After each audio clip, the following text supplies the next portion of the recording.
Hey folks, Andy here. Thanks for joining me. As always, I hope you're fitting well. Right, Sam, who is the singer with the band I play with, One for the Road, suggested a couple of weeks ago that he might fancy to play some sort of backup guitar parts on some of the songs we do in our shows.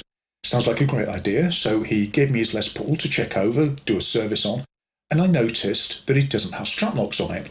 Had a chat with him about it and was saying that realised that as a guitar player, I spend the whole show with my guitar in my hands. As a singer, he's going to be playing a bit and then muting his guitar, letting go of it. He's either going to hang on the strap, he's going to tuck it behind his back, take it off, put it on a stand, take it off a stand, put it on. And these are all opportunities for expensive accidents to happen. And the thought of his gorgeous Les Paul hitting the deck hard, broken headstock, broken tuners, anything like that, he just doesn't bear thinking about. So he said, yep, go ahead, get me sorted out, just do whatever you need to do. So for the first time in a great many years, I actually went out looking at strap locks. Now, when I first started playing, there weren't that many strap lock options about. And ever since my second guitar, I have always, even before I've played a guitar, I bought it, either had the dealer done it or done it myself, put a set of strap locks on. And originally I used these, so these are shallow strap locks. They come in two parts. You've got a replacement strap button which screws onto the guitar, and then you've got the actual locking mechanism which you fasten onto your guitar strap. On these shallows, they have a washer and a nut. You tighten the nut up and it locks the whole mechanism onto your strap. And then you simply pull the middle bit, take it off, and that's how you remove the strap from your guitar.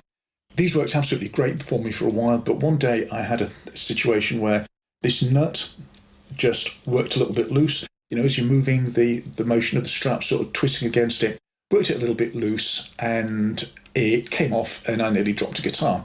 Managed to catch it, no harm done, but it got me thinking.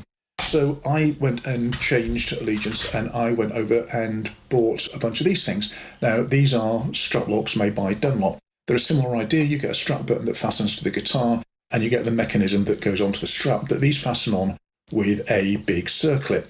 They are a little bit fiddlier to install, but they just don't come loose. And I've never ever had any incident, any close incident with the Dunlop ones. They've worked absolutely perfectly for me. What I did think about after I'd done all that, after I'd spent the money on all of the Dunlop ones, was that a dab of thread lock on the nut on here would have stopped it from happening. And if you don't have thread lock, dab of nail varnish, something like that, will do the trick. Just something to stop that first initial sort of little twist from loosening things up. So, having said that, both of these types of strap lock work really well. Now, when you look online now, have a look on Amazon, and you will not only see the shallows and the Dunlops, you will also see loads of very cheap offshore copies of the shallows and the Dunlops, and some other designs that weren't around back when I was deciding what I was going to go with. As a set of these things are available for around about £20, and as even a medium price guitar is probably in the region of 600, 700, 800, a grand, something like that, I would simply spend the money on a set of proper bona fide manufactured strap locks from somebody that you know, recognise and trust. Do be careful when you go to buy these things. I've seen places that are selling just the strap buttons for more than other people are selling the actual whole mechanisms. So yeah, bear that in mind. You can get these in nickel, in chrome, in black, in gold, and possibly some other things as well.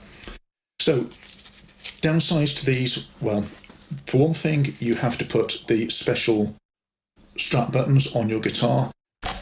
Your strap button, in fact, your whole mechanism is only as secure as the wood screw that goes into the guitar. The shallow one I've got here has got a fairly small wood screw. It will go into most original holes that are drilled in by the manufacturer.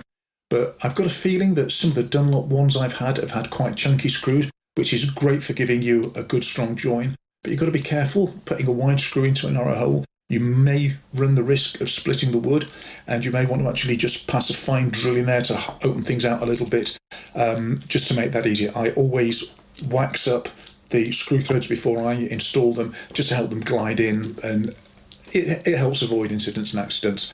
Now, many years ago, I read a thing online where a guy was saying that he had bought Paul Reed Smith, saved up for this guitar, it was his dream guitar, went to put a set of strap locks on before he even played it, slipped with a screwdriver and put a gouge in the finish of his guitar, broke his heart, and ruined the guitar for him for the whole time that he had it. If you're not comfortable doing a bit of very basic woodworking, just get someone in the shop to do it for you. If you make it a point, you buy a guitar, you put a set of strap locks on, get them to do. I bet you'll get them to install it for free in most decent shops. The other downside is that because you've got a mechanism which goes onto the guitar strap, if you are someone who likes to have loads of different straps, then you're going to need a whole bunch of this part of the mechanism. So if you've got one guitar and 5 straps, you're probably going to have to buy 5 sets of strap locks. So that's something just to think about. What some people will do is, instead of fastening the mechanism onto their strap, they will just use the actual clip part of it to fasten onto their guitar. So if I take this beautiful beast here, and so bog standard Ernie Ball strap, just put it on there on the strap button, and then what you could do is take your strap lock and just install it like that. So it'll still stop the strap from coming off. Downside, it's a little bit rattly, and you've got a little bit of a fiddle when you take your strap off, you run the risk of losing these things. I personally don't do that. I don't think the price is so ridiculous that it's worth worrying about. I just have a set of straps that match my guitars, and off I go. You might notice this is just the standard sort of Ernie Ball polypropylene strap. It's one I keep in my gig bag. It's a super long strap. It'll do for any guitar that I'm playing, or if anyone else needs one. I've sort of long had this nightmare about turning up for a gig and not having a strap on my guitar, so I always keep one in there. And you might notice that the hole on it looks a bit bigger than standard. I cut the holes back on the straps. I put strap locks on so that the mechanism will fit through nicely. If you don't do that, what you can end up with is, if you look at something like this strap, if you poke in fact, it's difficult even to do it on a standard strap when it's made out of decent thick leather. But if you poke the mechanism through like that, you can see it's sort of, just trying to get that against a background, you can see it opens it up, it distorts it, the thing's not going to lie straight. So a couple of minutes spent just actually fitting the strap lock well onto your strap is well worthwhile. The other things to think about are, if you want to go with the skinny strap look, the slash, the punk rock sort of thing, is that the Dunlop mechs are quite a bit wider than the strap and can look a little bit wrong. The shallow ones are not too bad, but even these, by the time you've got the washer on them, they're going to stick out a little bit. I think Slash uses the shallows on skinny straps and gets away with it quite adequately. But just be aware of that if you're really sensitive about how your stuff looks.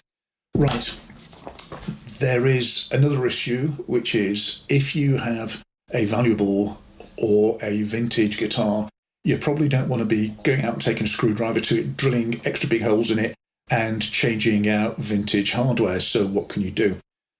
One of the most prevalent answers to this is what used to be the Grolsch grommet. Now, I don't have any of them here because I use strap locks and I don't get Grolsch in bottles anymore.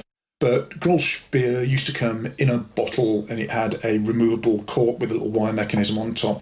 And to seal the cork in place, the little pottery cork, it had a rubber washer, and it used to be quite a thing you drink the Grolsch, you take the washer off, put the strap onto the strap lock, and then push the washer over it, and that would hold things in place. And if you take a look, you see someone like Joe Bonamassa using this. He presumably didn't fancy taking $500,000 worth of 59 Les Paul and butchering it. So those things work quite nicely. Because I keep my spare strap in my gig bag, and because I play sometimes something like an Explorer or an SG, where the strap actually has to sort of twist round to fit on the back of it, I looked for something that I could just keep as a sort of spare. Also, it means that I can let somebody else use the strap if anybody needs one in an emergency. So I got these things, and if we just sort of look at how a strap goes on, it stretches over the strap button, and I picked these up. So there's the card that it came on. It's a set of strap locks from Didario, and these are a one-piece flexible plastic thing. If you can see there, they have got a hole which is big at one end, narrow at the other, and all you do is, having put the strap on the guitar, you simply click them on like that, and they hang down and nice and secure, and these work an absolute treat. Downsides, yeah, they do look a little bit meh as they hang down. The marketing stuff says that when you've got one on the back, you can use this little bottom bit to loop your guitar strap through, which sounds like a nice idea. But they do rattle a little tiny bit. I've also found with these that I have had a thing happen where, you know, sometimes you put a guitar strap on and it sort of ends up pointing downwards like that, where I've done that, and as I've gone to sort of straighten the strap, it's caught, and I probably can't get it to do it. Oh, there you go. That's happened. It's happened to me once when I've been standing up on the front and twice when I've been sitting down on the back. So just something to be a little bit cautious of if you go for something like this mechanism. Dunlop also do a mechanism with a little spring thing in it, which may or may not have that problem, but do a similar sort of job. These things are about £3-4 a set. They are so cheap, there's no excuse not to have something, and they are much, much, much better than not having any sort of strap locks at all. Other options, sometimes you get guitars which have got really big strap buttons or which have bars on them so that you can sort of put your strap over that way and then it locks when you turn it in that direction. Those can work quite well. There's the DiMarzio clip straps where you actually screw a piece of webbing with a plastic clip onto the guitar and then the strap clips onto that. Those can work quite well, but they have a certain look. You see them a lot with the metal guys, not so much with your sort of more rootsy kind of players. So we've got the Grolsch washers, which, did I say you can now buy packets of them? Go on Amazon, they're £2 or £3 a pack. People like Fender sell them. I think Bonamassa actually does probably very expensive branded ones. So those will do the job, as long as you're not trying to do sort of guitar twirls or something like that, or get too fancy. Those things, again, are so much better than not having strap locks at all. For my own use, I will continue to simply use Dunlop strap locks because they've always worked for me. I have no problem about installing them, and I'm not buying vintage guitars. I've got some which are probably pretty close to vintage now, but they weren't when I bought them, so I've never had an issue about doing that. Hey folks, just popping back in to say, I suddenly realised that I forgot to mention that you can actually buy straps with strap locks built into them. I've seen them from D'Addario under both the D'Addario and Planet Waves labels, but you can probably get them from lots of other people as well. And basically, it's a guitar strap with a plastic mechanism on the end that clips over the strap button that's already on your guitar. So nothing else to buy, just buy, clip on, and you're good to go. If this is useful, maybe think about giving it a thumbs up, hit the subscribe button. If you've got any questions about this stuff, if there's anything you think I've missed, stick it in the comments down below and I will respond to you. Until next time, look after yourselves. I'm Andy. I'll see you then.